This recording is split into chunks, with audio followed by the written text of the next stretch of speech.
Muy buenas tardes, estimados televidentes y radioyentes. Hace 50 años, el 28 de abril de 1965, Estados Unidos invadía por segunda ocasión a República Dominicana. Allí, el pueblo de ese país y militares constitucionalistas dieron una muestra de valor y de entrega patriótica que sin dudas ha pasado a la historia de esta región y de este continente.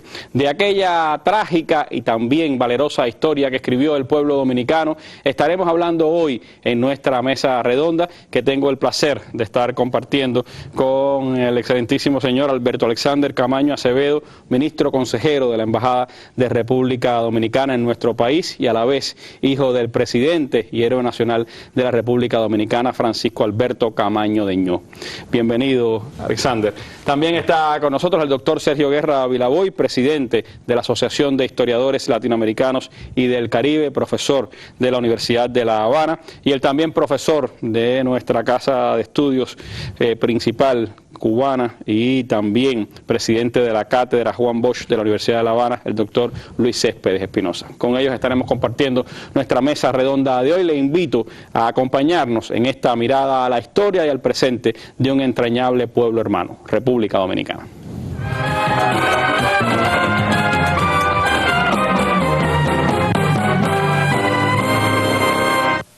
Y antes de entrar a la historia, vamos como siempre al presente, a la actualidad. La mesa redonda con su noticia del día, que hoy mira hacia los Estados Unidos.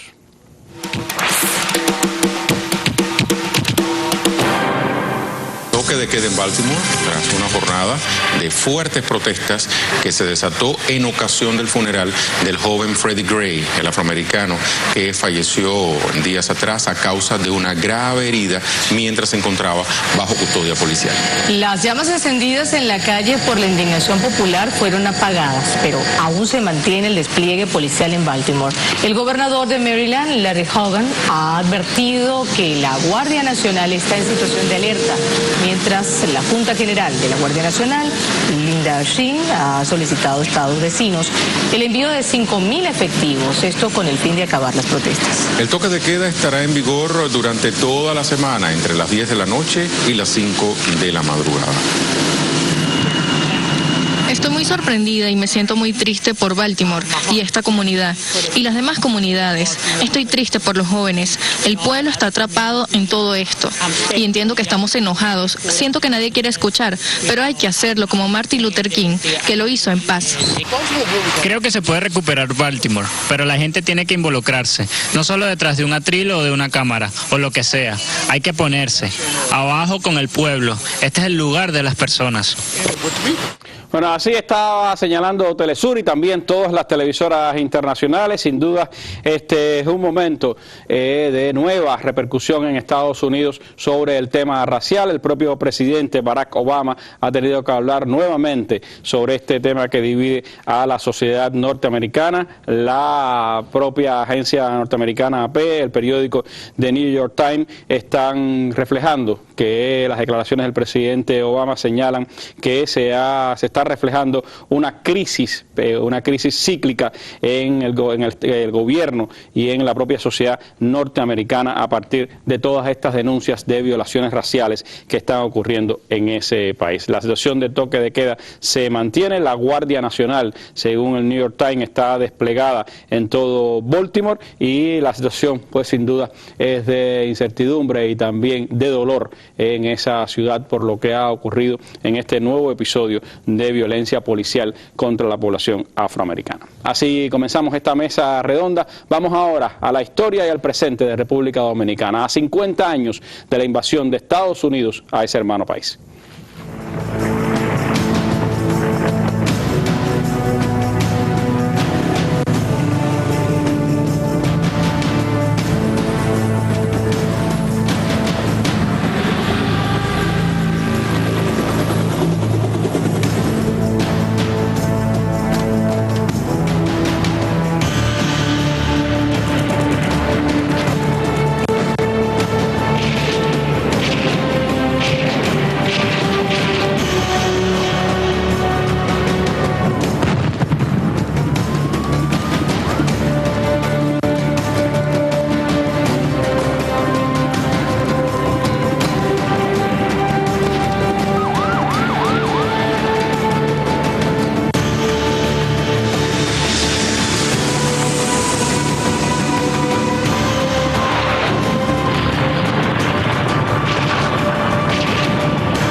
7 de diciembre de 1962 fueron celebradas en la República Dominicana las primeras elecciones libres luego de la oprobiosa dictadura trujillista. Desde el cierre de las votaciones empezaron a conocerse los resultados. El PRD había triunfado en 22 de las 27 provincias del país. Ya para el 22 de enero de 1963, la Junta Central Electoral declara oficialmente electo al profesor Juan Bosch, quien se juramentó como presidente constitucional de la República el 27 de febrero, en un acto sin precedentes ante la Asamblea Nacional. El primer gobernante dominicano que teníamos, los dominicanos, con preocupación por la gente pobre del país, por erradicar la miseria, la pobreza, por adelantar al país, por poner al país en la ruta del progreso de la época.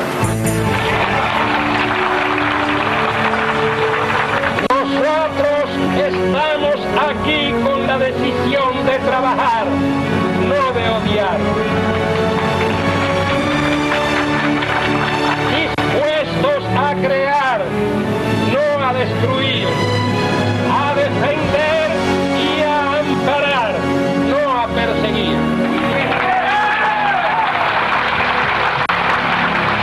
Mientras nosotros gobernemos en la República Dominicana, no perecerá la libertad. Juan Bosch, un eminente intelectual latinoamericano, el hombre de Cristóbal Colón a Fidel Castro, América Latina, la frontera imperial, que llegó a la presidencia de República Dominicana y que estableció un nuevo periodo en la historia de ese país. Pero de ese periodo me gustaría que el profesor Sergio Guerra nos hiciera sus valoraciones. ¿Qué significó Juan Bosch después de 3 décadas de dictadura del general Trujillo? ¿Qué huellas dejó esa etapa del general Chapitas, como le decían a Trujillo allí en República Dominicana? Sí, Randy, con todo gusto podemos hablar del tema. Creo que es muy a propósito que hayamos iniciado este programa dedicado al cincuentenario de la Revolución de Abril con esas imágenes de Juan Bosch, porque sin duda alguna la figura de Juan Bosch fue determinante en los acontecimientos que dieron lugar a la Revolución de Abril. Era la figura, era el ideario, era en parte el pensamiento de Juan Bosch. Y recuperar aquel gobierno 7 mesino, solamente duró 7 meses, que se había extendido de febrero, como se explica ahí en esa primera introducción del documental, desde febrero hasta septiembre de ese año 1963. Ahora, ¿qué significaba Juan Bosch? Hay que partir, y también al principio tú mencionabas la intervención norteamericana. Realmente en esta mesa vamos un poco a tratar la temática histórica entre una intervención norteamericana y otra intervención norteamericana, entre la de 1916, que precisamente el próximo año se conmemora su centenario, y la de 1965. La de 1916 fue un poco la que originó todo lo que vino después, que fue nada más y nada menos que la dictadura de Rafael Leónidas Trujillo, que es el hombre hechura de la intervención norteamericana. Cuando se retiran las tropas norteamericanas en 1924, han organizado una Guardia Nacional por parte de las tropas norteamericanas a su imagen y semejanza, para tener allí un instrumento de dominación, y al frente de esa Guardia Nacional se ha puesto al frente esta figura, yo diría, tenebrosa de la historia dominicana. Y luego de 1930, Trujillo, no viene al caso hacer toda la historia de todo lo ocurrido, se las arregla para desalojar del poder a un presidente que pretendía reeleccionarse, Horacio Vázquez, y Trujillo comienza su larga dictadura, que duraría 31 años, hasta que fue ejecutado en mayo de 1961. La dictadura de Trujillo la podemos considerar de las peores dictaduras del siglo XX en América Latina, desde todo punto de vista. Fue una dictadura sangrienta, una dictadura que se mantuvo sobre la base del terror, de la represión, y que se plegó que era su origen, a los intereses norteamericanos. Se convirtió en un instrumento de la dominación norteamericana en la República Dominicana y al mismo tiempo Trujillo en un agente de la reacción en toda el área.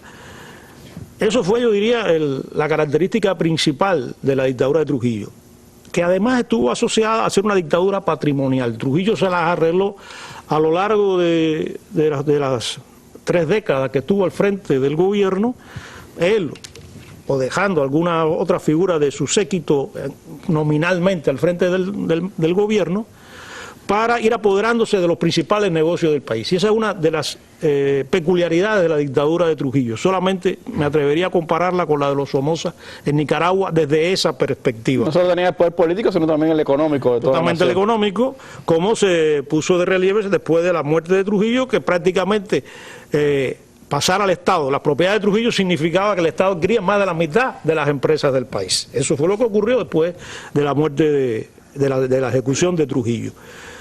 Un Estado que se puso todo en función de esa familia, de la familia de los Trujillo, sobre la base de una cruel represión y que no permitía ningún tipo de oposición política, que era sancionada con el exilio, con la muerte, con castigos de cualquier naturaleza.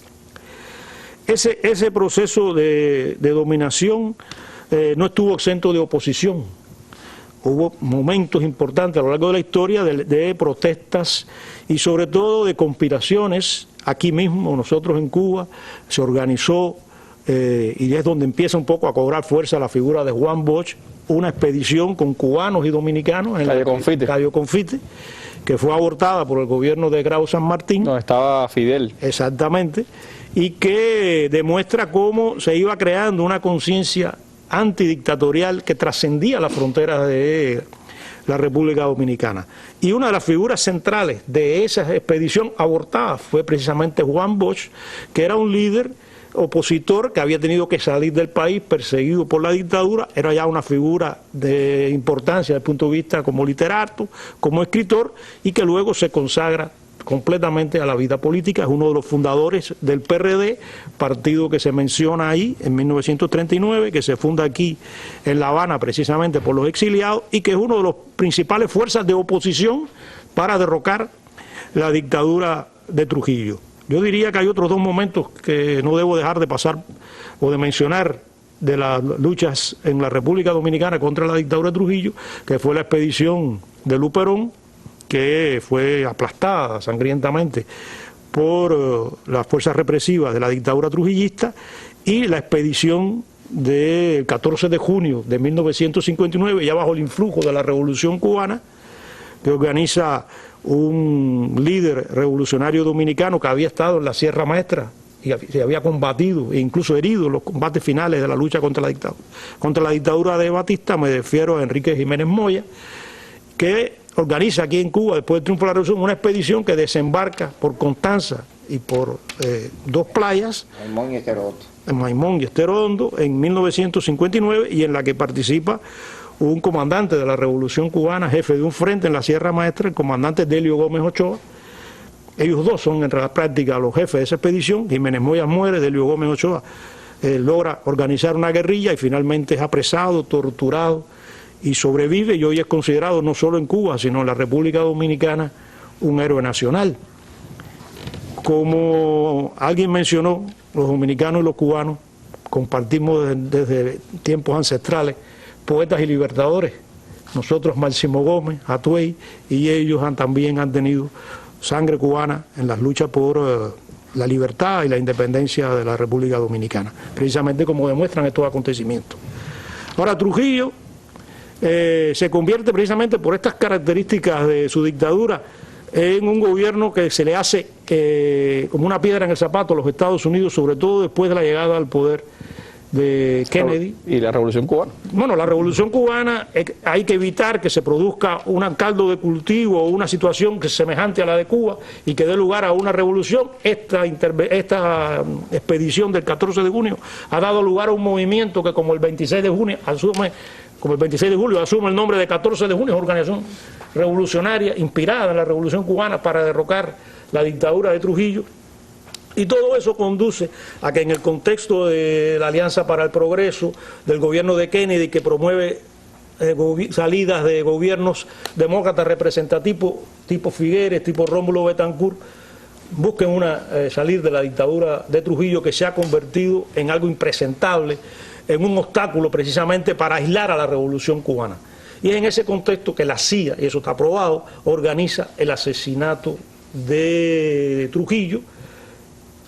Trujillo es ejecutado por un comando opositor que había salido de la propia élite trujillista, y a partir de la muerte de Trujillo se produce todo un proceso de desestabilización de la sociedad dominicana que concluye en la elección de Juan Bosch, lleva a la elección de Juan Bosch como la alternativa democrática, con ese aval popular que se expresa en el documental, y que durante 7 meses empieza a hacer un cambio democrático. Por primera vez se ha elegido un gobierno democrático en toda la historia de la República Dominicana, pero un gobierno que establece una constitución nueva, la de 1963, y comienza a intentar transformar ese orden heredado y tan dependiente y tan desigual. ¿Por qué solo 7 meses de gobierno?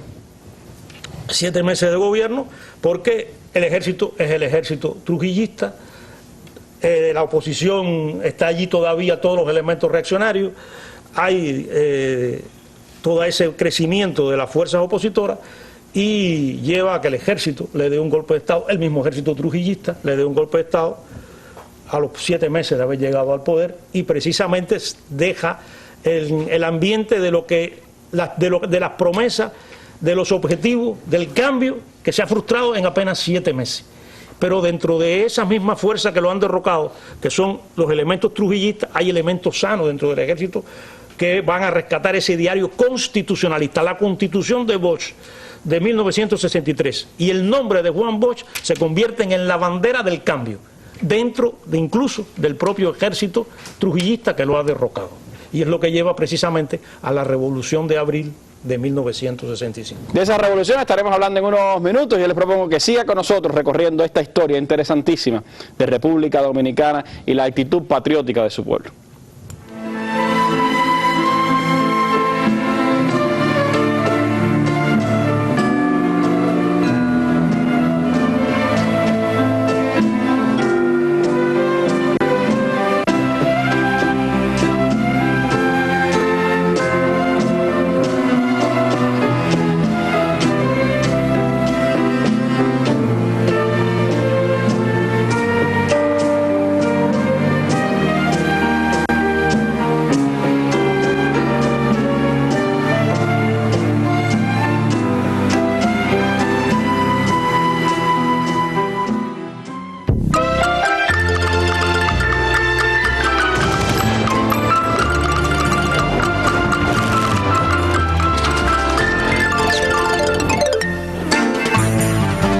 Fernández Domínguez, forzado a permanecer en el exterior, delegó en el teniente coronel Miguel Ángel Hernando Ramírez la responsabilidad de continuar el movimiento constitucionalista que pusiera fin al triunvirato y restableciera la institucionalidad arrebatada por las fuerzas militares de San Isidro y los Estados Unidos. Fue un movimiento de excepcional brillantez en la historia de las Fuerzas Armadas Dominicanas, porque no se pensó en trastornar el orden imperante en el país, sino devolver el país al cauce de la constitucionalidad. El movimiento constitucionalista debió comenzar en enero de 1965, con la traída al país del presidente Juan Bosch y del coronel Fernández Domínguez, que se encontraban en Puerto Rico en una lancha, un barco, una lancha de recreo comandada por mí. Entonces se me buscó para conducirlo al país.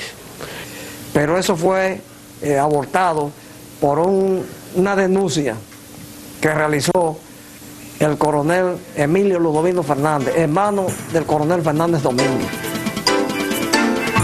Desde el exterior, Fernández Domínguez realizaba acciones que le permitieran entrar al país, con el objetivo de integrar al movimiento otros militares que consideraba podían reforzar el ejército constitucionalista.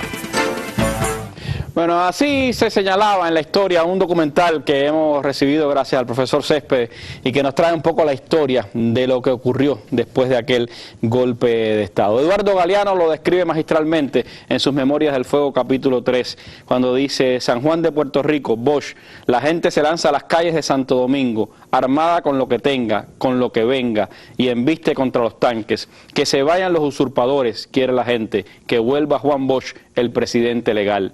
Los Estados Unidos tienen preso a Bosch en Puerto Rico y le impiden volver a su país en llamas. Bosch se muerde los puños, a solas en el rabiadero, y sus ojos azules perforan las paredes. Algún periodista le pregunta por teléfono si él es enemigo de los Estados Unidos. No, él es enemigo del imperialismo de los Estados Unidos. Nadie que haya leído a Mark Twain, dice, comprueba Bosch, puede ser enemigo de los Estados Unidos. 1965, Santo Domingo, Caamaño. A la Tremolina acuden estudiantes y soldados y mujeres con rurelos. Barricadas de toneles y camiones volcados impiden el paso de los tanques. Vuelan piedras y botellas. De las alas de los aviones que bajan en picada, llueve metralla sobre el puente del río Sama y las calles repletas de multitud. Sube la marea popular y subiendo hace la parte entre los militares que habían servido a Trujillo. A un lado deja a los que están baleando pueblos, dirigidos por Inver y Wessing, y al otro lado a los dirigidos por Francisco Caamaño, que abren los arsenales y reparten fusiles. El coronel Caamaño, que en la mañana desencadenó el alzamiento por el regreso del presidente Juan Bosch, había creído que serían cosas de minutos. Al mediodía comprendió que iba para largo y supo que tendría que enfrentar a sus compañeros en armas. Vio que corría la sangre y presintió, espantado, una tragedia nacional. De Francisco Caamaño quiero hablar ahora en esta mesa redonda, un personaje imprescindible en la historia de Dominicana, uno de los grandes héroes de ese país y también pues imprescindible cuando se trata de contar la historia de lo que ocurrió en aquel abril glorioso de 1965. ¿Cómo recuerda a su hijo, a Francisco Caamaño? ¿Qué lo marcó de su padre? ¿Qué es el recuerdo que más tiene hoy de Francisco Caamaño, más allá del coronel, más allá del patriota? Gracias, Randy, y gracias también a este programa que nos permite en el día de hoy, que se cumplen los 50 años de la intervención norteamericana en nuestro país en 1965, pues poder manifestarle y que el pueblo de Cuba también conozca o repasar la historia un poco, ¿verdad?, de lo que aconteció en aquellos días gloriosos de 65. Caamaño surge y mi padre me llena de satisfacción y de orgullo haber sido su hijo, ser su hijo. Es para mí es un paradigma, ¿no? Es el ejemplo a seguir, es mi héroe, es mi fortaleza, es su principio, su forma de actuar, su honestidad probada y su espíritu patriótico, pues me lo ha legado a mí, que en otras circunstancias pues he tratado de llevar a cabo su ejemplo, ¿verdad? Yo quisiera hablar un poco de él en lo personal para que se sepa cómo surge esta figura dentro de la guerra. Y el papel que marcó ahí en esa revolución de abril. Exacto. Después de la brillante explicación que tú das ahí, que explicas todo, nosotros decimos que afortunadamente no todo estaba perdido en República Dominicana, pues había una oficialidad joven, estaba representada por el coronel Rafael Tomás Fernández Domínguez, que había aglutinado a una serie de oficiales dentro de las Fuerzas Armadas con el objetivo de restablecer la Constitución del 63 y al mismo tiempo que el regreso de Juan Bosch al poder. El triunvirato, que es el estamento de gobierno que te da el país después del derrocamiento de Bosch, presidido básicamente por un señor llamado Donald Reed, lleva al caos total al país y hay una convulsión enorme y hay muchas protestas del pueblo y esto va desencadenando ese descontento popular enorme que va a dar al traste con lo que conocemos ya como la Guerra de Abril del 65. Dentro de ese grupo que organizaba Fernández Domínguez, a mi padre lo invitan y se reúnen en una finca y él le propone a Camaño que se incorporara al movimiento constitucionalista. Mi padre en aquella ocasión solamente le dijo que lo consultaría con su papá, mi abuelo. A lo cual mi abuelo le dijo que si era con un hijo de Ludovino, que era podía contar, o sea, podían hacerlo juntos, que eso era para bien. Esto tiene un significado doble en la historia de la República Dominicana, pues tanto el Ludovino Fernández como Fausto Camaño, mi abuelo, habían sido generales, uno jefe de la policía, Ludovino, y mi abuelo Fausto Camaño, jefe de las Fuerzas Armadas en la era de Trujillo. Sin embargo, sus hijos tienen una concepción totalmente diferente de la sociedad, de cómo se maneja la oficialidad dentro del ejército, y son los dos hombres que cambian totalmente la ideología dentro de las Fuerzas Armadas, que llevan a este movimiento a convertirse en un elemento de gran significación en el ámbito nacional. El 24 de abril comienza con una detención por el capitán Mario Peña Taveras, que había ordenado el que estaba al frente del movimiento en ese momento, que era el coronel Hernando Ramírez, que hace preso al Estado Mayor del Ejército en la base de San Isidro. Eso comienza así, y ahí se da la noticia de que se ha derrocado al triunvirato. Camaño estaba en el Palacio 24 Nacional. de abril de 1965. El mismo 24, sí. Hace preso a Donald Reed y al triunvirato, y se derroca el gobierno. Eso se anuncia por la radio, y por eso es que el pueblo sale a las calles. La locución la hace Peña Gómez, Francisco Peña Gómez, José Francisco Peña Gómez, por Radio Santo Domingo.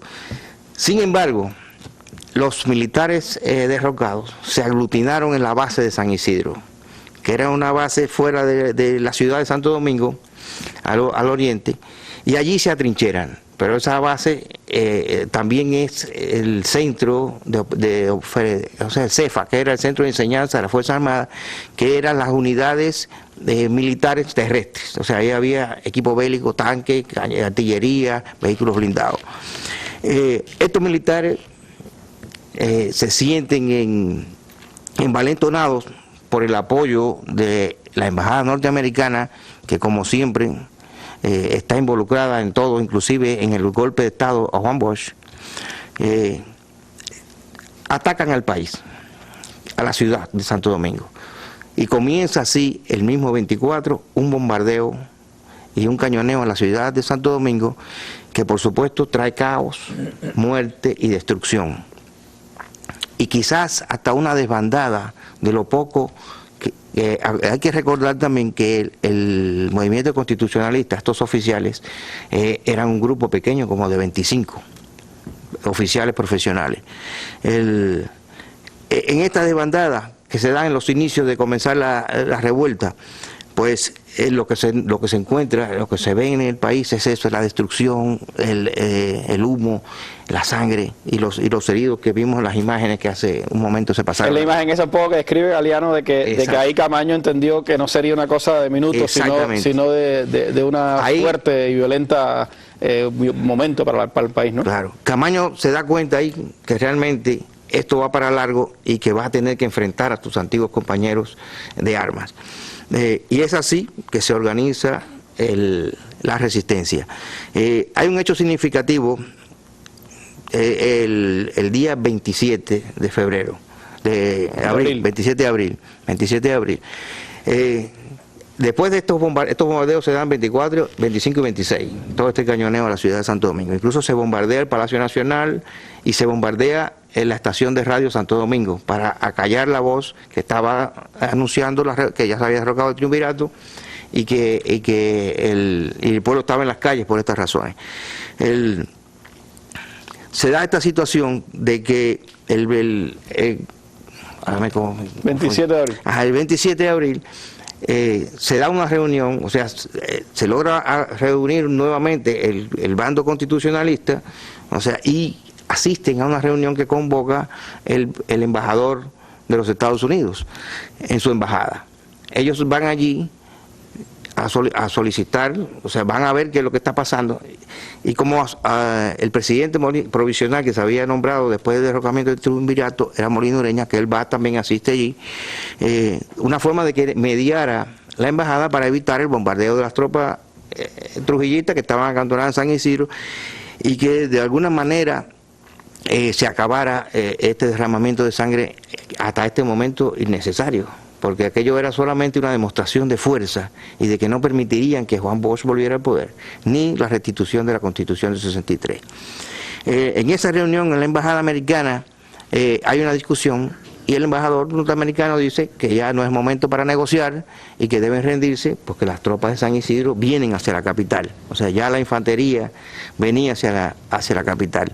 El pueblo se había amotinado y estaba preparando una resistencia y puso barricadas en el puente para evitar que las tropas llegaran. Pero todo esto era espontáneo, era una lucha sin dirección o sin una cabeza visible que estuviera organizando una resistencia contra un ejército profesional que va a venir con tanques, vehículos blindados y tropas de infantería profesional.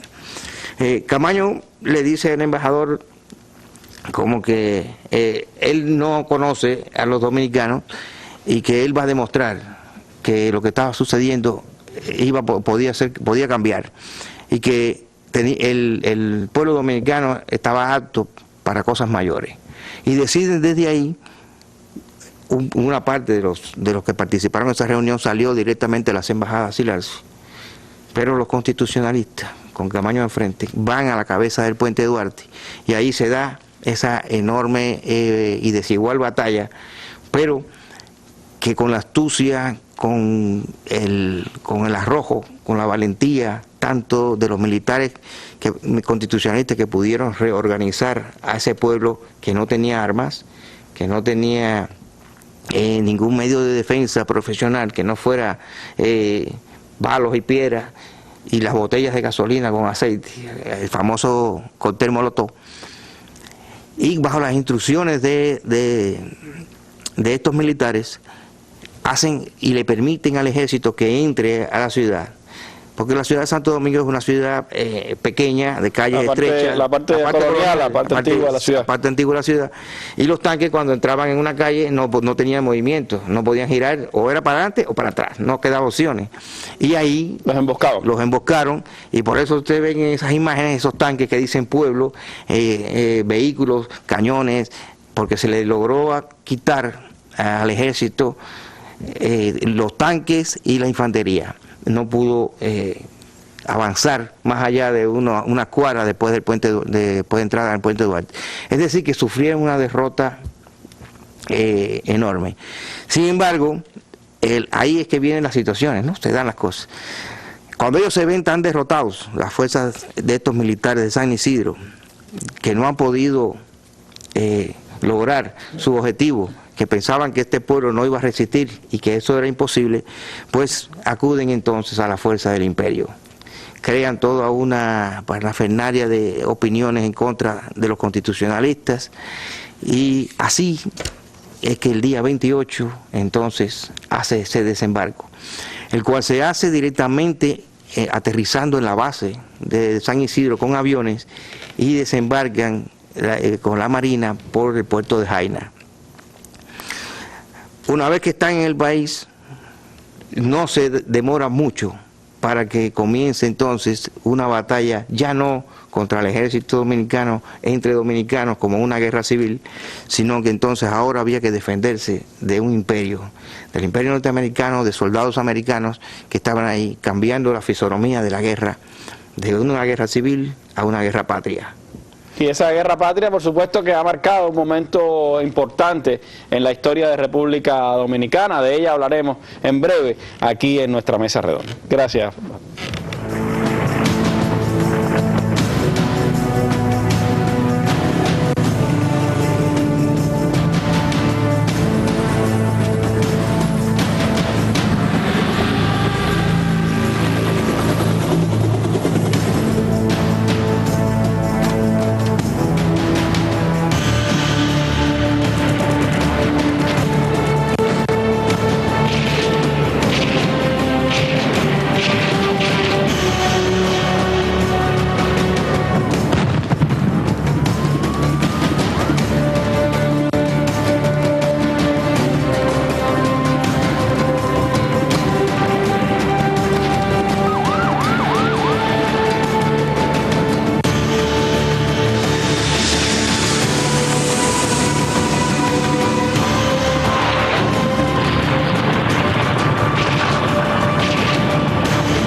país y sobre todo en la capital dominicana, imperaba una histeria. La gente corría despavorida. Ciudadanos extranjeros residentes en el país clamaban ante sus respectivas representaciones diplomáticas pida salida. Y esto se constituyó en el principal argumento de los norteamericanos para enviar un contingente armado a la República Dominicana. Y luego se fue desplegando hasta admitir que en realidad los Estados Unidos habían llegado a la conclusión de que un movimiento inicialmente democrático se había degenerado y los comunistas habían tomado control sobre él. Este fue en definitiva el principal argumento. The American nation cannot, must not, and will not permit the establishment of another communist government in the Western Hemisphere.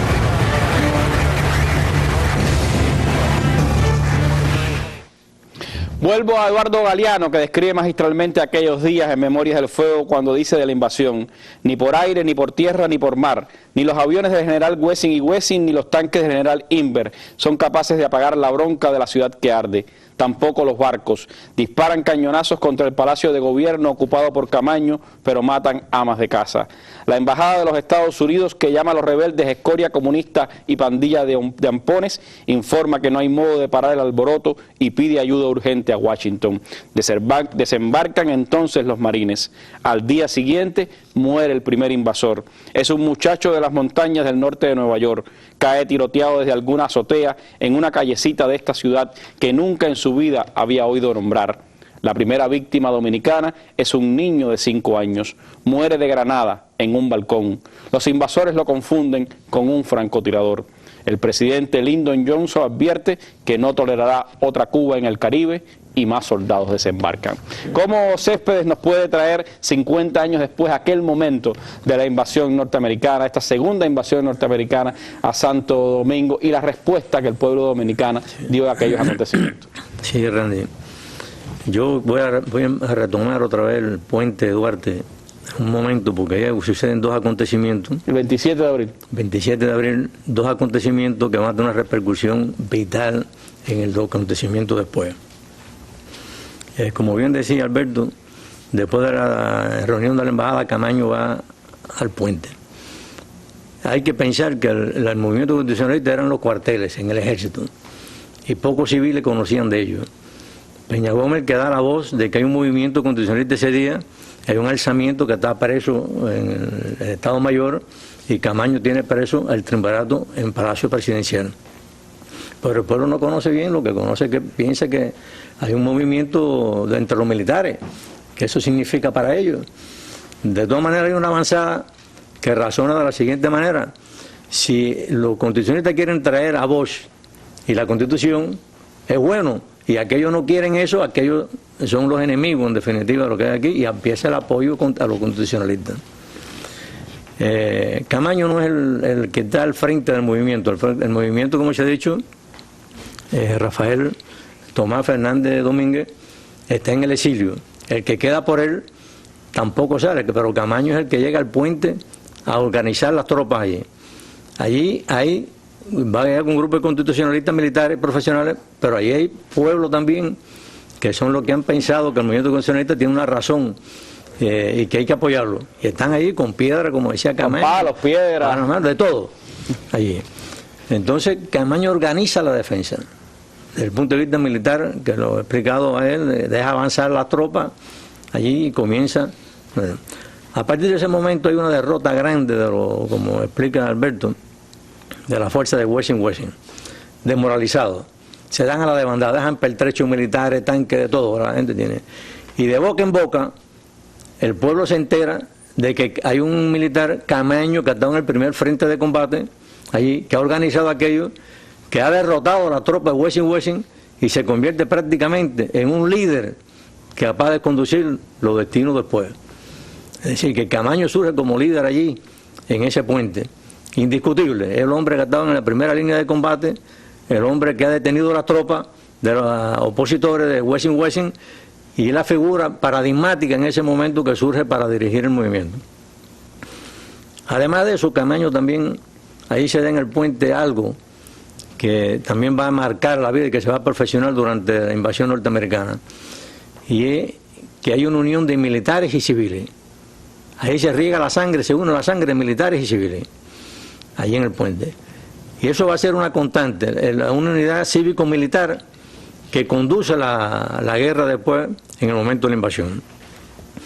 En esos días también hay una campaña de ahí en los Estados Unidos tremenda, diciendo, como te puso aquí en el documental, de que el movimiento estaba dominado por comunistas y por Castro comunistas.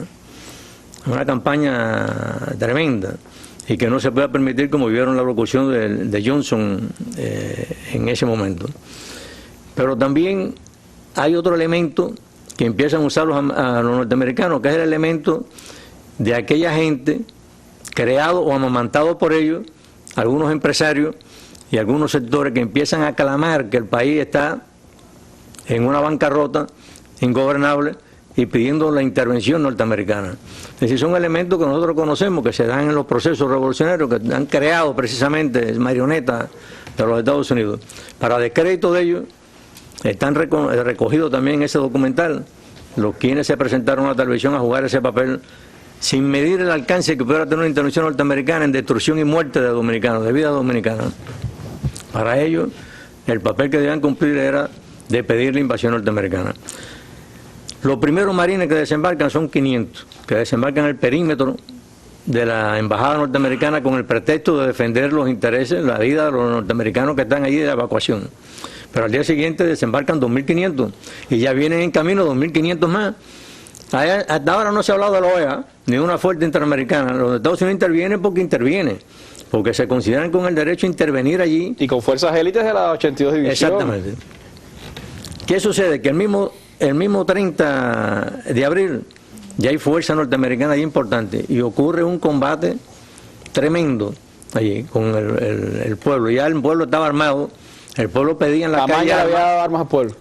Pide armas al pueblo, y ese día se trata de que la Fortaleza Osama, una fortaleza militar con un grupo de militares que no apoyaban a los constitucionalistas, estaban allí. Se trata de negociar con ellos que entreguen las armas que hay allí con el arsenal, y no lo hacen. Entonces Camaño ordena la toma por la fuerza del fuerte Osama. Lo toman y reparte las armas inmediatamente. Lo reparte las armas porque Camaño se da cuenta en el puente que del papel que jugaron los civiles y de esa unión cívico-militar, que era un papel de triunfo. Es decir, el hombre ya no es el mismo estratega que había ido antes militarmente allí. Reparte las armas, y esas son las armas que se reparten, más los constitucionalistas, lo que él tiene en el primer combate, que fue un combate, una cosa sangrienta, muy dura, ese mismo día 30 con las tropas norteamericanas, el 30 de abril, y es el único parte de guerra que reconocen los norteamericanos de pérdida. Ese día reconocen que murieron 30 marines norteamericanos y derribaron las fuerzas continentales 2 helicópteros. Eso está reconocido. A partir de ahí se desaparecieron las estadísticas. Lo que te quiere decir la resistencia que hizo el pueblo militar a la oposición y que desencadenó toda una serie de acontecimientos, como los militares pidiendo más fuerza porque no podían detener el movimiento, la insurrección que se había originado allí. Cambia también a partir de ese momento la concepción, eso ya en el pueblo no era la constitucionalista o no constitucionalista, era una guerra patria, lo que se define ahí. Era una guerra por la independencia del país, era una guerra contra el invasor, que ya el invasor, que ya había tenido en el 16 una intervención y ahora la repetía, y que el pueblo dominicano no podía permitirlo de ninguna manera. Y allí empieza a surgir un movimiento que ya era un movimiento de diferentes características. El pueblo se une, allí las mujeres combatieron. Las mujeres tuvieron una tremenda actuación. Combatieron, los ancianos, los jóvenes, los artistas, nace la cultura de la resistencia allí también. Hay todo un arte, toda una plástica, toda una poesía, toda una imaginación en canciones en contra de la invasión norteamericana y a favor de la resistencia. Es decir, ya espontáneamente se ha producido una resistencia masiva en la calle y se desarrolla una serie de acontecimientos a partir de ahí a una velocidad tremenda. El día 3 de mayo, hay una conversación. Camaño considera que hay que constituir un gobierno, llama a Bosch y le dice a Juan Bosch que de alguna manera tiene que regresar porque ya hay que constituir un gobierno, porque constituido un gobierno allí presente, ya era una intervención norteamericana contra un gobierno legítimamente constituido. Y Bush le dice, pero yo no puedo, yo estoy preso aquí, no puedo ir, el presidente ahí eres tú. Y entonces Camaño reúne el Congreso, allí lo que quedaba del Congreso, y el Congreso ese día elige a Camaño como presidente de la República, que no puede ser otro. El líder en ese momento, el que había sido el líder, el que el pueblo quería, era Camaño. Al día siguiente se juramenta, hace un discurso de juramentación en el altar de la patria, y el día 5 hace un discurso ante la población completa, que están las imágenes por ahí desbordados aquello, y llama a la resistencia y a la combatir al invasor. Es una resistencia. Camaño ya no es el mismo Camaño que empezaba antes los constitucionalistas, que por regresar a Bosch. Era el Camaño que iba a dirigir la guerra contra los invasores. Es el Camaño que proclamaba la resistencia. Es el Camaño que dio arma al pueblo. Es otro tipo de Camaño que el que empezó la... Y otro tipo de Camaño que termina después, que me voy a referir también un poco a eso. Allí... Me quedan 2 minutos, vamos para allá. Bueno, allí los acontecimientos de la OEA entra después, con su papel, que nosotros no vamos a hablar mucho de la OEA, porque todo lo que voy a decirte nada más de la OEA, lo que voy a decir como una manifestación de pueblo, que cuando se empiezan a discutir las negociaciones de la OEA y los constitucionalistas que estaban negociando, que fue una negociación difícil que duró meses, allí, hasta dónde llega el papel de la OEA, que un punto álgido era que los constitucionalistas decían que los invasores, los norteamericanos, tenían que irse inmediatamente de República Dominicana. Y la OEA decía que era una fuerza interamericana, como formaban los Estados Unidos y otros países, y que debían estar allí hasta que todo se normalizara. Y los Camaño no aceptaba eso, y los constitucionalistas tampoco. Entonces, ¿qué acordaron? ¿Cuál fue el punto intermedio? Que el gobierno de transición que existiera fuera el que determinara cuándo se iban los invasores. Una posición, pero la OEA se prestaba para eso, para que fueran las mismas fuerzas norteamericanas. La fuerza interamericana eran los americanos, más no irse nunca. Más los soldados de Somoza, los soldados de la dictadura de Paraguay, y los soldados de la dictadura de Brasil. Los Estados Unidos que hicieron también con la OEA crear una zona desmilitarizada allí. Eso no es un argumento. La primera idea que planteó la OEA a los constitucionalistas fue 24 kilómetros cuadrados, casi toda la ciudad. Había que salir de los constitucionalistas tenían que salir, lo que no se aceptó. Pero siempre intentaron imponer un corredor fuera del fuego, aduciendo que las embajadas extranjeras necesitaban moverse, etcétera, y no lo aceptaron. Hubo combate por eso, los constitucionalistas no aceptaron aquello, pero finalmente tuvieron que aceptarlo, y se hizo un corredor que dividió la ciudad en norte y sur. Claro, al dividir la ciudad en norte y sur, quedaron divididos los constitucionalistas. ¿Y qué ocurrió? Que armaron a Wessing y con las tropas norteamericanas de apoyo atacaron la zona norte. Y después de una feroz resistencia de allí de los constitucionalistas lograron dominar la zona norte. Después vino el verdadero rostro de esa gente, la operación limpieza. A todo el que había participado con un arma en la mano fueron asesinados allí. Esa era la fuerza de Wessing, el carácter fascista de esa fuerza, que eso está demostrado allí. A todo el que le quitaban la ropa para ver si tenía la huella de un fusil, y la tenía, fue también masacrado ahí. Eso está recogido ahí el testimonio. Lo que pensaron ellos que iba a desmoralizar la fuerza constitucionalista que quedaron en el sur a unas cuantas manzanas, no fue así. Ahí resistieron en esa manzana y obligaron de todas maneras a la negociación, y lograron cosas muy importantes en esas negociaciones. 4 meses y 10 días duró la resistencia allí. 4 meses y 10 días, más de 40.000 soldados norteamericanos.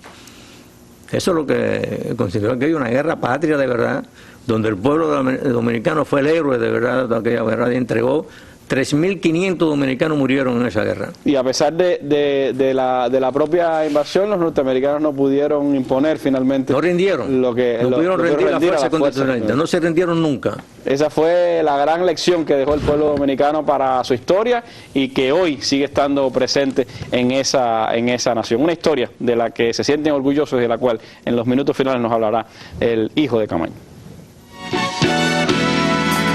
Este miércoles, en la Mesa Redonda, Maestros Voluntarios, 55 años de historia y enseñanzas.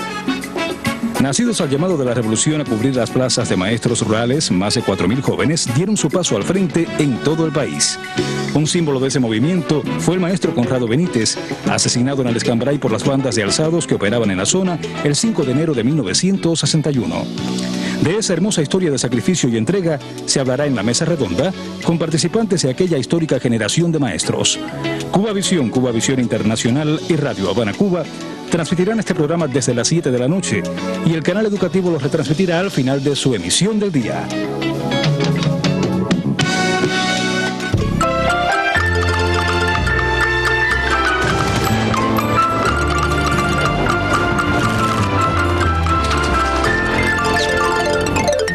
Durante el desarrollo de la Guerra de Abril, el país contó con la solidaridad de ciudadanos de todo el mundo, quienes públicamente hacían sus manifestaciones de apoyo al pueblo dominicano. Generó en el mundo una corriente de opinión increíble, que entre David y Goliat, la humanidad nunca ha estado con Goliat, siempre ha estado con David. Y así llamó Fidel Castro, que es uno de los personajes más importantes del siglo XX y ahora del XXI. Así llamó Fidel Castro al pueblo dominicano, David del Caribe, veterano de la historia y pueblo legendario.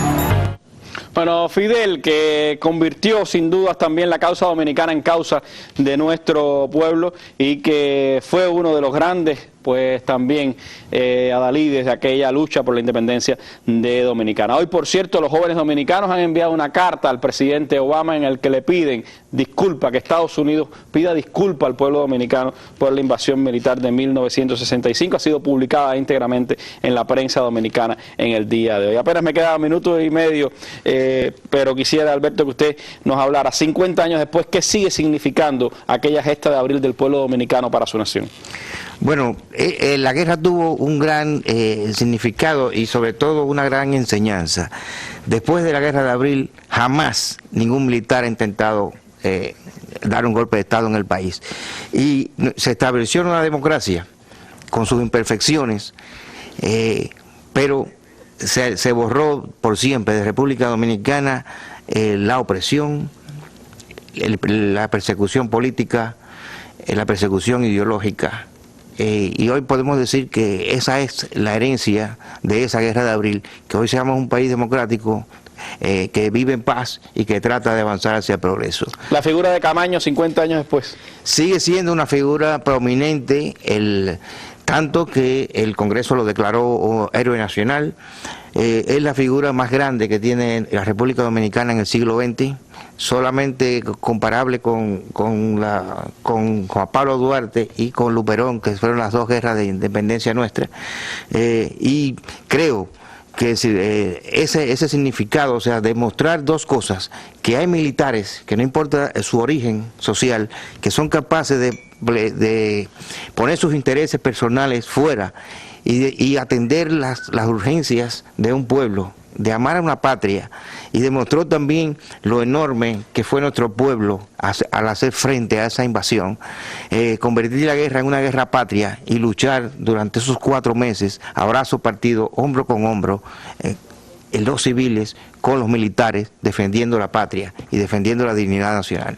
Un legado que nos ha dejado el pueblo dominicano a todos los latinoamericanos y caribeños. 50 años después recordamos aquella gesta de abril, esa decisión del pueblo dominicano apenas sin armas de enfrentar a las poderosas fuerzas de Estados Unidos que invadieron por segunda vez aquella nación. Una historia que no se puede olvidar. Aunque nos llamen a olvidar la historia, esa no se puede olvidar. Está en la sangre y en la vida de nuestros pueblos y nos demuestra cómo hemos tenido que vivir y cómo queremos ser hacia el futuro. Es parte de las enseñanzas también que los cubanos nunca debemos olvidar. Muchísimas gracias, Alberto, por haber compartido con nosotros esta jornada. También al profesor Sergio Guerra y al profesor Céspedes por habernos ayudado en este rápido recorrido por una historia que sin dudas merece más. Hay un documental extraordinario que Céspedes nos ha entregado y que queremos mostrarles el próximo sábado aquí en nuestra mesa redonda y que puede completar esta historia historia de lo que fue aquellos días de abril, aquellos 4 meses de resistencia del pueblo dominicano. Nuestro tributo a Camaño y a todos los que lucharon por la independencia de su nación. Me despido con las imágenes del día que hoy dedicamos a Nepal, donde la destrucción sigue siendo parte de la vida de ese país y donde se habla que más de 10.000 pueden haber sido las muertes después del terremoto. Imágenes del día. Muy buenas noches.